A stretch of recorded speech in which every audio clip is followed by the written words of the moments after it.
Once upon a time, in a lush green forest, surrounded by mountains, there lived a tiny squirrel named Chipper. Chipper was smaller than the other squirrels, but he had the biggest heart. His fur was soft and golden, and his eyes sparkled with curiosity. While other animals in the forest admired his energy, Chipper often felt unimportant because he was too small to do what the bigger animals could. One sunny morning, the forest was buzzing with excitement.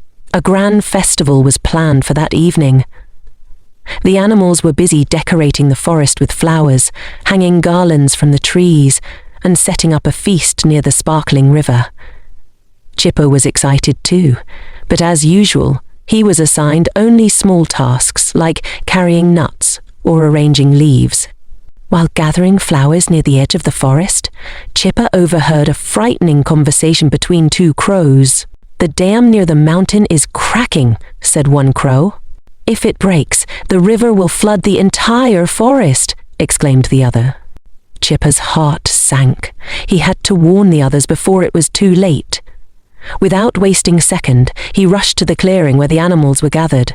Panting, Chipper stood on a rock and squeaked, "Everyone, the dam near the mountain is about to break. We need to stop the water before it floods the forest." The animals paused their work and stared at Chipper. Some chuckled, while others rolled their eyes.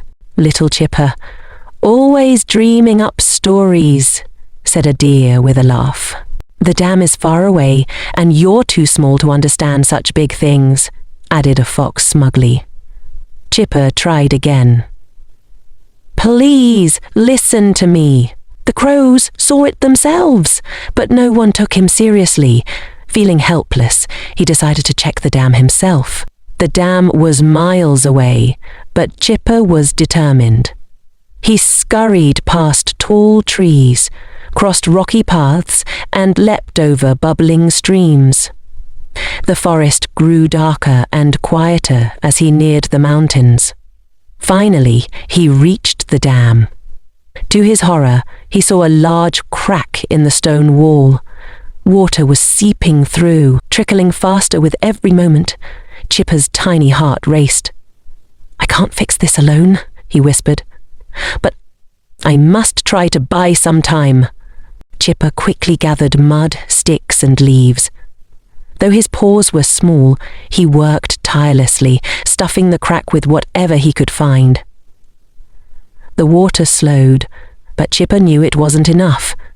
He had to get the others to help. On his way back, he met Benny, the wise old owl. "Why are you in such a hurry, little one?" asked Benny. Chipper explained everything, and Benny believed him. "You're braver than most animals, Chipper. Let's go warn the forest together." When Chipper and Benny returned, the festival was in full swing. The animals were dancing and laughing. Benny hooted loudly to get their attention. "My friends," said Benny, "Chipper speaks the truth. The dam is breaking, and we must act now." This time, the animals listened. If Benny, the wisest creature in the forest, believed Chipper, it had to be serious. "But what can we do?" asked a worried rabbit. "We must all work together," Chipper said confidently. The animals sprang into action. The strong elephants carried heavy rocks, while the beavers used their sharp teeth to cut logs. Birds flew to the dam with mud and leaves, and even the tiny ants carried grains of sand. Chipper led the way, showing everyone how to reinforce the dam. Though he was small, his courage inspired the entire forest. As the animals worked, the crack widened, and water gushed out. For a moment it seemed like all hope was lost. But Chipper, thinking quickly, plugged the biggest hole with his own body. Water splashed over him, soaking his golden fur, but he held on tight. "Keep going," he shouted, though his voice was barely audible over the rushing water. Finally, the animals placed the last rock, sealing the dam. The water stopped leaking, and the forest was safe. When the animals returned to the clearing, they gathered around Chipper. The lion, who rarely praised anyone, said, Chipper. You have shown us all that bravery is not about size, but about heart. You are the hero of the forest. The highest animals cheered. The first time he realized that even the smallest creatures could make the biggest difference. From that day on, Chipper was no longer seen as just a tiny squirrel. He became a symbol of courage and teamwork in the forest. The moral of the story is, your size doesn't matter. What matters is your determination, courage, and willingness to help others.